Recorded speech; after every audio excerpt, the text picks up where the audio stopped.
Alors bonsoir, bonjour, et plutôt salut Faye pour cette vidéo qui t'est dédiée où je vais me focus sur ton thème astral. Donc comme tu avais pris ton badge il y a peut-être 3 semaines, tu étais en vacances et tu es rentré, tu m'as dit que tu serais là hier, mais tu n'as pas été là.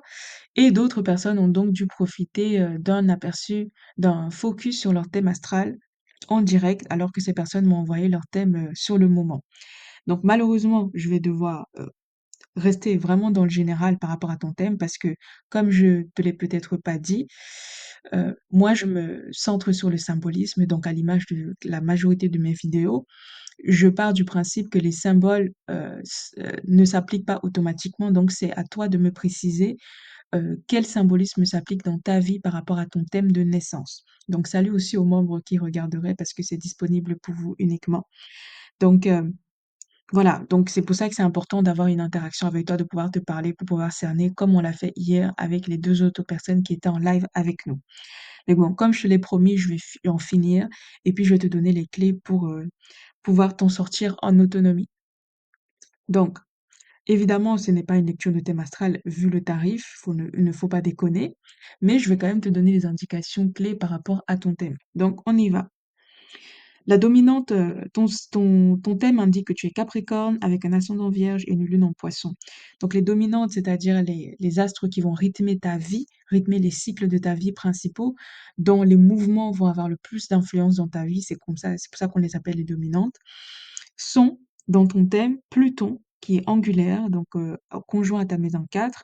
Ensuite, je dirais Saturne, qui possède l'amas de tes planètes en Capricorne. Il possède parce que toutes ces planètes-là sont dans son signe, le Capricorne, c'est-à-dire Mars et Mercure en Capricorne, Uranus en Capricorne, Neptune en Capricorne et ton Soleil en Capricorne.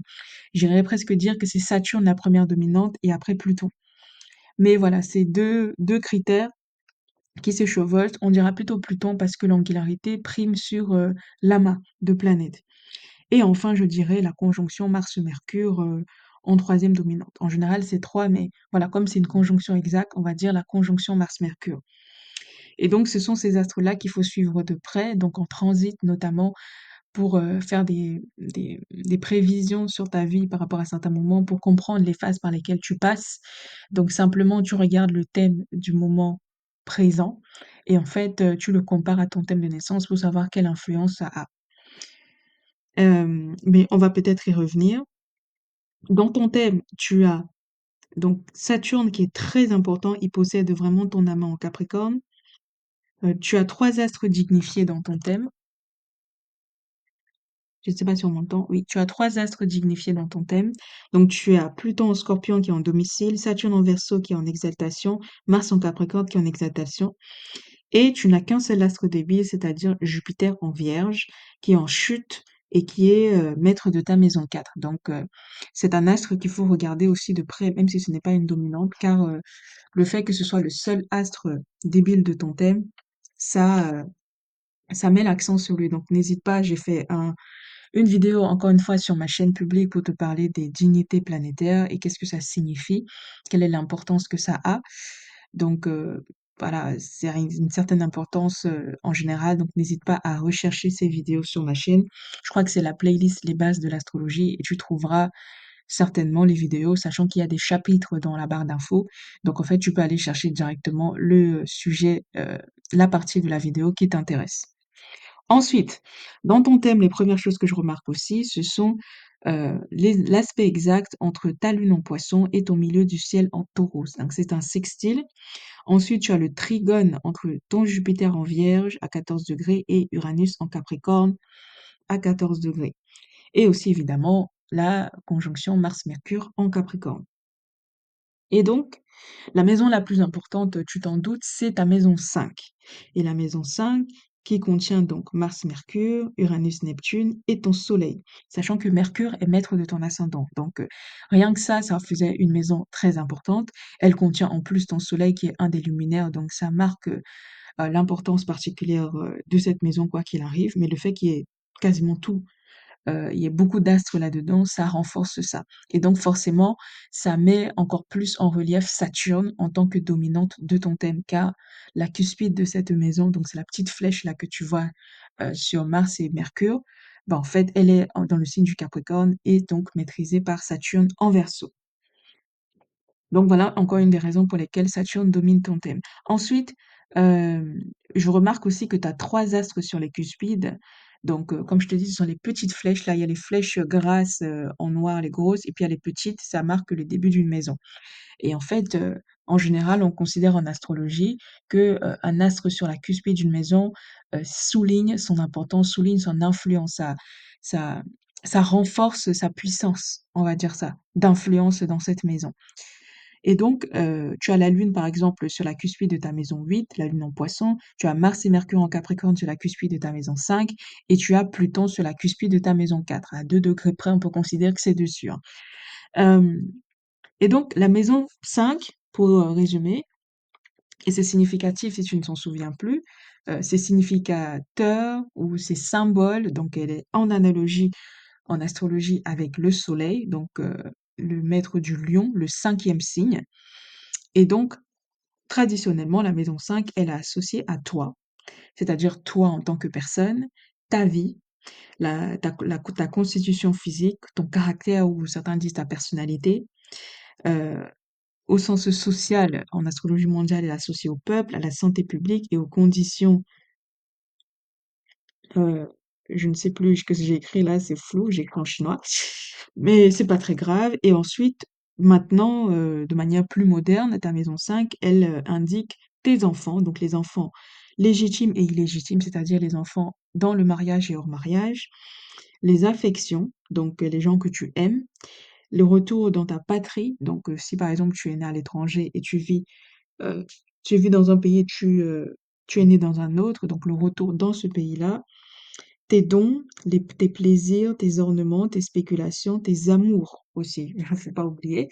Donc, contrairement à ce qui est dit dans beaucoup de livres d'astrologie qui se sont totalement éloignés des traditions et des fondements, les amours, donc l'amour, ce n'est pas Vénus, c'est le soleil. Vénus, c'est la chair, c'est le désir charnel, c'est le sexe, ce sont les sentiments, c'est peut-être la façon d'aimer, mais l'amour, ce qui nous touche au fond de notre cœur, Vénus, ce sont les aventures, alors que le soleil, c'est l'amour.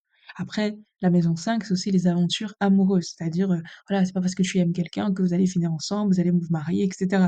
Ce que symbolise Vénus. Mais faut bien comprendre que l'amour et le mariage sont 2 choses distinctes en astrologie, je pense que tu le sais. Maison 5, ce sont les amours et les aventures amoureuses, donc les gens qui rentrent dans ton cœur.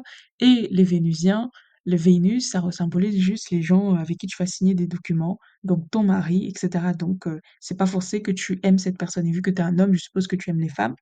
Si c'est pas le cas, excuse-moi, ben, ce sont les femmes que tu vas aimer, particulièrement. Ça ne parle que de ça, mais ce n'est vraiment pas l'amour. Donc la maison 5 en plus, ce sont tes désirs et leur réalisation. C'est ton rayonnement aussi, donc en analogie avec le soleil, hein, tes spéculations sentimentales, encore une fois, tes aventures, donc tout ce qui est, dans le temps moderne, plan cul, sex friends et tous ces conneries-là, c'est ça, la maison 5. Donc oui, aussi tes spéculations financières, tes amusements, donc tes plaisirs, tes jeux, en fait, ce qui représente le jeu pour toi. Donc le signe et le symbole associé à ce signe-là, ça va beaucoup t'aider.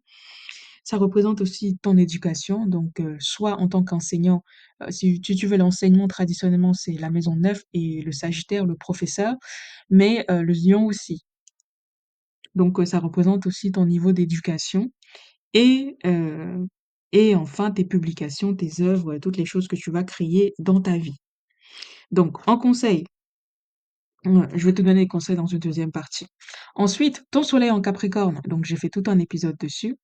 Il est maître de ta maison 12 et il se retrouve dans ta maison 5 et il est aussi maître de ta maison 9. Donc la maison 9 parce qu'elle est euh,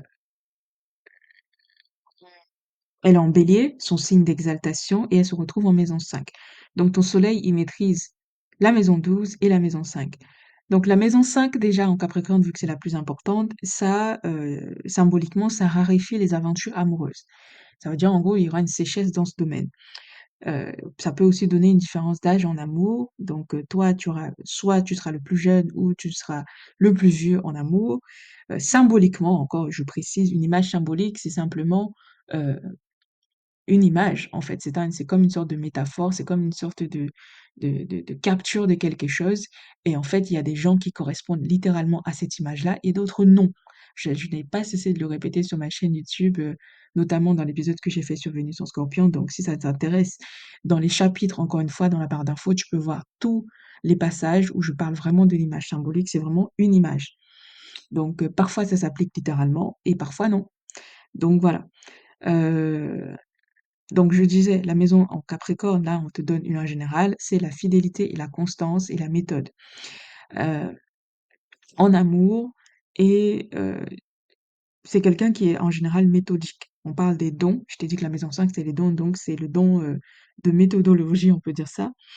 Et quand elle est mal aspectée, c'est la sécheresse de cœur. Donc, c'est quelqu'un qui est froid en amour, qui est austère, et aussi quelqu'un qui va avoir peu d'enfants. Étant donné que tu es un homme, ton soleil y est, c'est important. Le soleil qui est aussi le symbole des enfants. Donc, ici, ton soleil, parce que c'est un des luminaires les plus importants, on va se centrer dessus, il est conjoint à Neptune, il est conjoint à Uranus, et il est en sextile à Pluton, il est en sextile à ta Lune, et il est en trigone à Jupiter. Donc, il fait énormément d'aspects. A priori, ce sont des bons aspects, mais pas que. Pas forcément, notamment le Soleil trigone Jupiter, etc. Ça dépend vraiment de la dignité des planètes. Donc, je te renvoie encore à ma vidéo que j'ai faite sur les dignités. Mais on va dire généralement, c'est plutôt vu comme des bons aspects, Soleil, Trigone, etc., sextile et tout. Donc, le maître de la maison 12 en maison 5, donc ici ton Soleil, ça indique généralement, donc en plus la maison 5 en Lion, c'est, si tu veux, on commence par la maison 5, la maison 12, pardon, en Lion, donc que maîtrise ton Soleil? Donc, Soleil, signe du Lion, je sais pas si je l'ai déjà dit. Donc, c'est les épreuves sentimentales. Donc, tu vas avoir des difficultés avec des histoires d'amour. Ce sont les ennemis puissants parce que c'est le lion, c'est le roi. Ce sont les épreuves amoureuses quand c'est directement le soleil, donc l'astre, maître de la maison 12 en maison 5, c'est les épreuves amoureuses. Donc, ça se superpose à ce que je t'ai dit. Donc, le simple fait que tu aies la maison 12 en Lion, ça indiquait déjà une épreuve amoureuse. Mais en plus que le maître de cette maison soit en maison 5, ça le souligne encore plus. Donc, tu auras des difficultés peut-être avec tes enfants ou avec les enfants. Tu auras peut-être une naissance que tu vas garder secrète avec une femme, ou toi, ou ta naissance a été gardée secrète, qui sait. Tu es peut-être issu d'une union illégitime, une union clandestine, une union entre un amant et une maîtresse. Voilà. Peut-être que tu vas enseigner des choses de manière cachée. Voilà.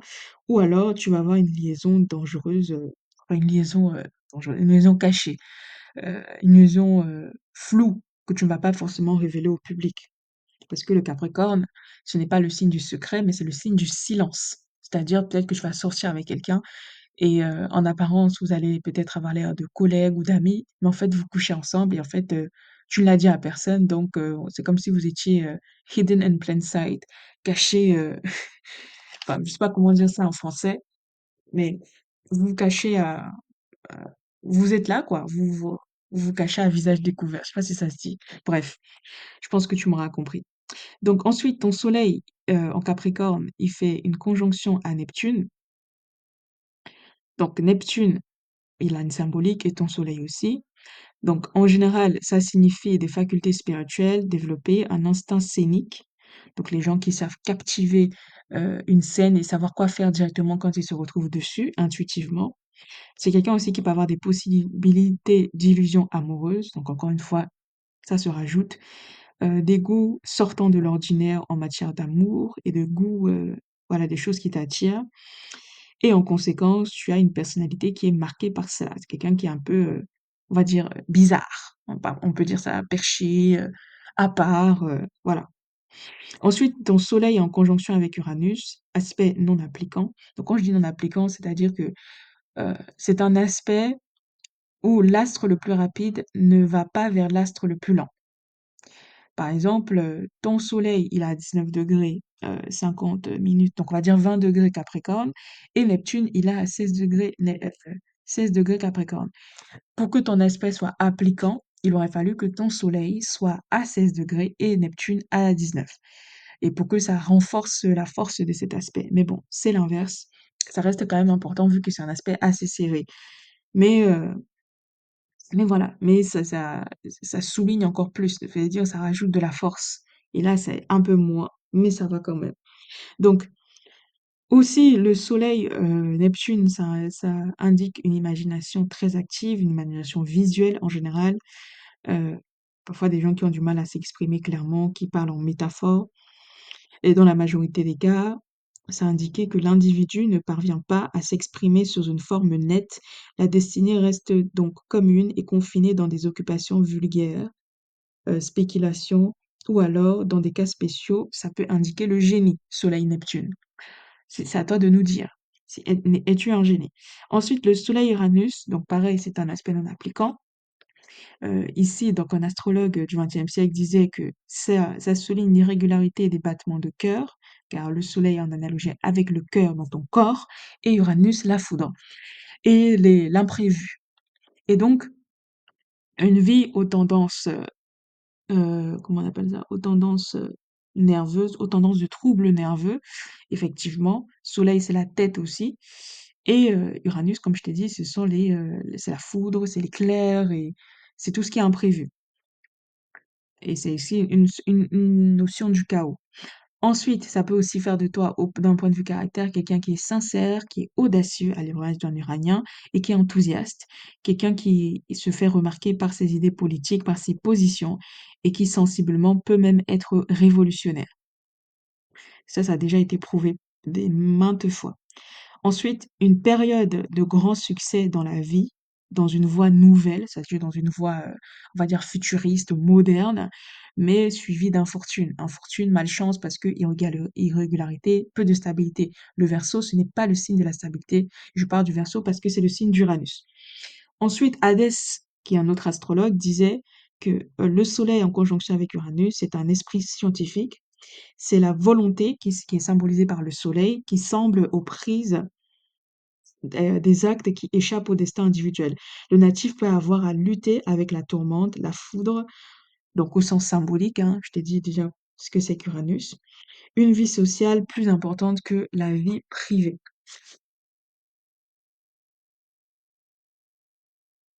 Euh, et qu'est-ce qu'il a écrit d'autre? Ensuite, ton soleil en trigone avec Jupiter, donc ça emmène l'action au succès. Ça emmène une maturité importante en général, une vitalité, une protection sociale, car Jupiter, c'est le protecteur. Et accorde des jugements, un bon jugement, de la fortune et une certaine forme de conservatisme sain. Jupiter, ici, qui est maître de ta maison 7 en poisson, car c'est le maître traditionnel des poissons, et maître de ta maison 4, qui est en Sagittaire, et aussi plus la maison 11 en Cancer, son signe d'exaltation. Donc Jupiter, dans ce cas-là, favorise les carrières commerciales. Dans cet ordre, gérances diverses, donne une profession dans l'enseignement ou dans la magistrature. L'idéal est terre à terre, la personne discute avec des sentiments plus nobles et ramène tout à un niveau utilitaire, maladie du foie, donc ça peut générer la maladie du foie et de la vésicule biliaire et peut procurer un travail à l'étranger. Sachant que le soleil est Jupiter est dans ta maison 1 et je te parle de comment on appelle ça? D'enseignement et de ta santé parce que Jupiter est dans la maison 1 et la maison 1 est en analogie avec ta santé. On va en parler dans un instant. Et enfin, le dernier aspect à ton soleil, c'est ton soleil sextile à Pluton, sachant que Pluton, ici, là, il est maître de ta maison 3, il est maître de ta maison 4, il est maître de ta maison 8 et il est maître de ta maison 9. Donc, Pluton, il est très important dans ton thème. Et donc, comme c'est une dominante, tous les aspects qu'il fait prennent plus d'ampleur, prennent plus d'importance. Il faut vraiment voir ça comme ça. Tous les astres angulaires, en général, euh, quand leurs aspects sont les plus importants. Faut pas croire tous les livres d'astrologie merdique et les astrologues qui ne savent pas comment meubler leur consultation, on va dire ça, qui veulent habiller leur pratique en exagérant tous les aspects. Si ce n'est pas angulaire, comme dans ton cas, ce n'est pas forcément important, aussi important que ça peut être dit de manière symbolique. Eux aussi, il faut que cet astre-là, s'il n'est pas angulaire, il faut qu'il maîtrise une de tes maisons dominantes. Donc, par exemple, ici, Saturne, qui n'est pas angulaire, euh, mais qui maîtrise beaucoup d'astres dans ton thème. Donc effectivement, tous les aspects de Saturne vont être très importants. Et, euh, et voilà quoi. Donc faut vraiment faire attention à ça. Donc si on revient à Pluton, Pluton en Scorpion, donc ça donne de la fécondité, de la capacité et la personne, mais la personnalité est comme assiégée par des forces occultes et la charge de la sexualité est écrasante. En gros, ta sexualité prend une certaine importance dans ta vie et dans ton évolution. Ensuite, tu as Pluton qui est le maître de ta maison 8 en maison 4.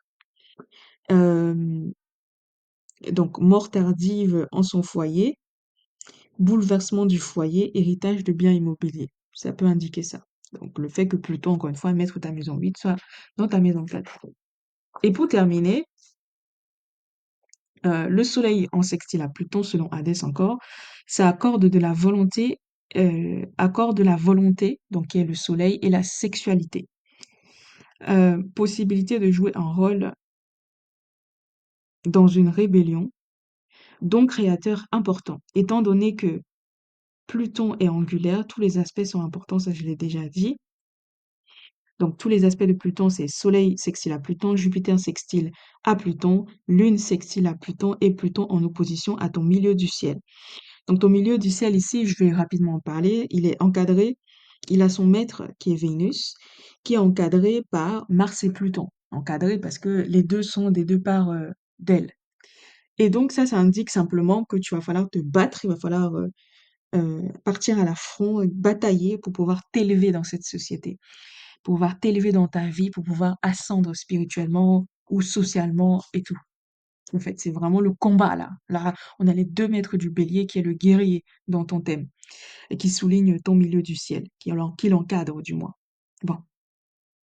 Ensuite, vous avez, pour terminer, donc si tu veux, j'aurais peut-être dû le faire avant, donc on va le faire dans le sens inverse, les significateurs de ton thème. Donc, moi, je parle beaucoup dans mes vidéos publiques des significateurs de machin, en général, et maintenant, il y a le spécifique, c'est-à-dire par rapport à un thème donné. Donc, la maison 1, on va commencer, donc tout ce qui concerne la santé, le caractère, la personnalité. Donc, le thème d'un homme, c'est toujours le soleil et Mars. Donc, on va toujours regarder ça pour cerner la personnalité de la personne.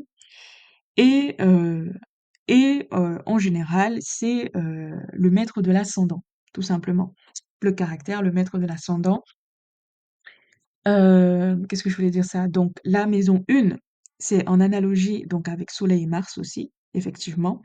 Vu que ce sont les maîtres du bélier, la tête, ça souligne aussi la santé, le caractère et les tendances héréditaires, les choses dont tu as hérité de ta famille. Et donc, toi, dans ton thème, en plus du Soleil Mars, qui est le significateur général de ta personnalité, c'est Mercure et ses aspects, car Mercure est le maître de ton ascendant. Et aussi Jupiter, car il est dans ta maison 1. Donc ça, c'est vraiment le spécifique. Ensuite, pareil pour la maison 2, qui est en analogie avec le taureau, donc Vénus et la Lune, les deux maîtres du taureau. La maison 2 qui symbolise les finances et l'argent en général, ce qu'on acquiert par le travail et les acquisitions en général, l'acquisition matérielle. Et donc, en plus de regarder Vénus et la Lune en général, on va regarder Mercure et Vénus spécifiquement dans ton thème, car ta maison 2, la cuspide est dans le signe de Mercure, donc la Vierge, et elle est dans le signe de Vénus, la Balance. Donc, tu as les deux maîtres de cette maison qui sont Mercure et Vénus. Donc, pour pouvoir interpréter, lire ta maison 2, il va falloir regarder ces deux astres-là et les aspects qu'ils reçoivent. Ensuite, pareil, pour la maison 3, en analogie avec le Gémeaux et Mercure, en général, ce qui souligne l'intelligence, l'entourage, les frères et sœurs, en général le premier petit frère ou la première petite sœur, les livres, les déplacements, la marche, etc. Donc tout ce qui est en analogie avec le Gémeaux. Et donc les maîtres de cette maison dans ton thème à toi, donc ce qui signifie ton intelligence, c'est encore une fois Vénus, car la cuspide de la maison 3 est en balance, et Pluton, car le scorpion est un peu intercepté, beaucoup intercepté dans ta maison 3. Et aussi, Pluton sur Astrothème te dira qu'il est en maison 3. Donc voilà. Ensuite, pareil, la maison 4 qui est en analogie avec le Cancer, la Lune et Jupiter. Donc ça symbolise ton foyer où tu vis, ton domicile, donc là par exemple où tu vis, ton père, euh, ta famille, l'occultisme, ton pays, ta patrie, si tu vis à l'étranger, la dernière partie de ta vie, donc la vieille vieillesse, là où Saturne, c'est la retraite, c'est 60 ans, mais plus de 80 ans, c'est l'âge lunaire. On retourne à l'âge lunaire qui correspond aussi à la période de la toute petite enfance des 0 à 7 ans. Et donc, ça symbolise aussi des trésors cachés. Et ici, dans ton thème, donc en plus de la lune qu'il faut regarder comme symbole général de ton foyer et de ton petite enfance et tout ce que je t'ai dit, c'est Pluton et Jupiter. Car Pluton, encore une fois, est sur la cuspide de ta maison 4 et le Sagittaire est totalement intercepté dans ta maison 4. Et donc, c'est Jupiter. Donc, si tu veux lire cette maison-là, c'est Pluton et Jupiter et leurs aspects qu'il faut regarder. La maison 5. Donc, on a déjà parlé, tes liaisons, tes plaisirs, ton enseignement, tes spéculations. Donc, si tu joues au loto, ce genre de choses-là, tes créations, tes œuvres en général, tes enfants et tes amours. Donc, pareil, en analogie, je t'ai déjà dit avec le soleil et le lion, donc, et aussi Neptune qui est exalté en lion. Et donc, Saturne, ici, est le maître de cette maison et Mars, les deux maîtres du Capricorne. Si on continue, le travail chez toi, en analogie avec, en général, avec la Vierge et Mercure, c'est donc la maison 6 symbolise les maladies aiguës, ton alimentation, tes oncles et tes tantes, tes corvées, etc. Donc ta maison 6 ici là, c'est Uranus et Saturne qui la symbolisent, qui la signifient. La maison 7, donc le mariage, les contrats, les ennemis déclarés, tes grands-parents, ta vie sociale, ta vie mondaine en général, ton succès dans la société, qui en général est symbolisé par Vénus. Ici, le maître, c'est Jupiter, Neptune et Vénus, car la cuspide est en poisson et ce sont les trois maîtres du poisson. La maison 8, donc qui est en analogie avec Pluton, le scorpion, et aussi Uranus d'une certaine manière, qui est l'autre maître du scorpion, et Mars, évidemment. Donc, la maison 8 qui est en analogie avec les pertes, qui symbolise les pertes, la mort littérale, ou la transformation que certains disent, les pouvoirs secrets d'un individu, donc les tiens, et ta sexualité. Ici, c'est Vénus, Neptune et Pluton qui symbolisent cette maison, qui la signifie. Voilà. Car maison 8 en poisson, la cuspide du poisson, mais il y a le bélier qui est largement intercepté, donc les maîtres du bélier comptent. Et j'ai oublié Mars. Je pense que j'ai oublié Mars, mais Mars, c'est évidemment parce que Mars intercepte cette maison. Ensuite, la maison 9, ton évolution spirituelle, tes rêves, tes voyages, ta religion et ta sagesse personnelle. Donc, symboliquement, c'est associé à Jupiter et au Sagittaire. Et ici, spécifiquement dans ton thème, c'est Mars, c'est ton Soleil et c'est Vénus qui représentent cette maison, pour toutes les autres raisons que j'ai citées avant. Et la maison 10, ton milieu du ciel, autrement dit, ce sont tes honneurs, le pouvoir, ta carrière, tes succès ou tes déboires aussi dans la vie, ton niveau de célébrité ou de popularité, ta mère, là où ta maison 4, dans ton thème, vu que tu es un homme, c'était ton père, et tes ambitions. Donc ici, là, les significateurs en général, c'est Saturne et le Capricorne, et dans ton thème, c'est Vénus, Mercure, qui intercepte hein, cette maison 10, parce que le Gémeaux est totalement intercepté, la Lune ou tout autre, la Lune aussi, autre maître du Taureau. Voilà, donc c'est Vénus, Mercure d'abord et la Lune. La maison 11 qui symbolise, qui est en analogie avec tes désirs, tes amitiés, tes protecteurs dans la société. Donc vraiment le Gémeaux, c'est tes sympathisants, tes amis. Donc ici, symboliquement, ça s'associe à Uranus et au Verseau, et dans ton thème, c'est Lune et Jupiter. Et enfin, la maison 12 qui est en analogie avec le Poisson, Neptune et Jupiter, et Vénus aussi d'une autre manière, car c'est le maître par exaltation. Donc ça symbolise tes séjours en prison, si tu en as, ton rapport à l'emprisonnement en général, ce qui est caché chez toi, tes épreuves, les épreuves principales de ta vie, l'occultisme, tes séjours à l'hôpital. Tu m'as dit que tu avais une maladie, ton travail secret, tes limitations les limitations à ta liberté, ta révolution intérieure, donc tes capacités à te régénérer aussi, et tes ennemis cachés. Et comme je t'ai dit tout à l'heure, ils sont puissants, parce que c'est sa maison 12 en Lion. Donc voilà, et donc ici dans ton thème, c'est spécifiquement Soleil et Neptune, car les maîtres du Lion. Voilà. Voilà pour ce que j'avais à te dire pour ton thème. pour aujourd'hui. Donc, j'espère que ça t'aura un peu éclairé. Donc, n'hésite pas, mes conseils, n'hésite pas à regarder l'épisode que j'ai fait récemment sur le soleil en Capricorne. Je vais te mettre les liens, je t'ai envoyé les liens par email ou je vais le mettre en barre d'infos. Aussi, tu regardes les slides que j'ai fait sur le symbolisme des astres. Peut-être que ça va t'aider à faire des liens directement dans ta tête, à créer vraiment ces analogies-là, à créer ces synergies pour interpréter le reste de ton thème. Je t'ai aussi mentionné des livres à lire que je te conseille, qui sont très bons. Après, si tu veux, pour spécifiquement les livres d'Hadès, je suis en train de les numériser. Je vais vous les rendre disponibles pour ceux qui voudront bien sur Internet, parce que malheureusement, je ne peux pas les exploiter. Les ayants droit d'adresse ne m'ont pas autorisé, sachant qu'il n'est mort qu'en 2019. Donc, mais au moins, je pourrais vous les numériser car c'est les meilleurs livres, pour moi, j'en ai lu énormément, qui existent sur le sujet de l'interprétation d'un thème astral. Vraiment sur le format livre, il y a personne qui l'égale, hein. Il a écrit ses livres en 1980, voilà. Ensuite, je te propose aussi de lire Les mystères du zodiaque d'Hadès, qui est disponible sur Amazon en e-book. Et Kers, vraiment, pour tes dominantes, donc Saturne, Pluton, c'est le meilleur. Il avait aussi ces dominantes-là, de manière différente que toi, mais c'est le meilleur à parler de ça car il maîtrise son sujet. Donc voilà, je te souhaite une bonne interprétation et peut-être à bientôt pour un nouvel épisode sur toi. Bye!